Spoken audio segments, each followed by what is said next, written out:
Alright, what up? This is Bailey from Exotech and Cody, which is not from Exotech because he doesn't do trance. Anyway, today this video is going to be devoted to showing you that Thor is a more than able synthesizer for commercial trance. Woo! Alright, to start, I have my initialized patch. I have a little sequence down here in the sequencer. Right? Pretty cool, trancey. What you're going to want to start with is making 3 multi-oscillators. Okay. Now that you have that, you're going to want to detune them each by about, the first one being about 36, second one being about 38 maybe, right? Alright, and the third one being around 36. Now that you have that, it should sound a little bit like this. If you have all 3 of them. It sounds a little more trancy now. What you're going to want to do next is turn oscillator 3 down a bit, because later on we're going to run the oscillators through the LFOs here, but oscillator 3 is not going to be run through. So to start, you're going to want to bring your frequency all the way up in filter 1 and your resonance to about 26. You're going to also want to make a state variable filter.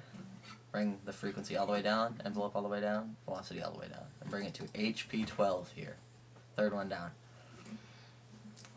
You're next going to want to turn your attention to your amplifier gain and turn that all the way up. Velocity up to a little over a quarter.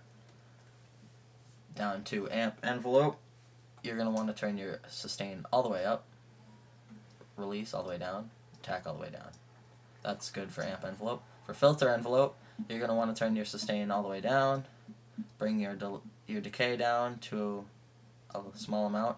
And leave your release at just about center. Alright. Now that you have that set up, you're now going to want to work with your LFOs.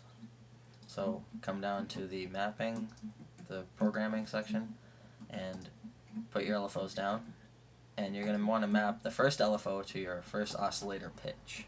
Your second LFO is going to be mapped to your second oscillator pitch. Next, you're going to want to detune them against each other about 28. Alright.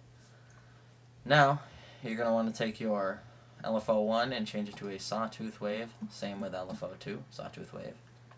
And you're going to want to take the rate and bring it just to around 35. 33. And then you want to take your second rate and bring that around 35. Bring it same, just about the same. Okay. Now that that's all set, we can try this again. To me, that sounds pretty close to commercial so far.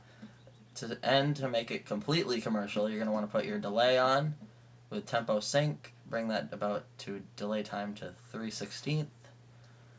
And bring your dry wet down to about 10 or 8, depending on how much delay you want. Now run your sequencer, and you've successfully created a great commercial trance lead. I hope the video helped, and see you again next time.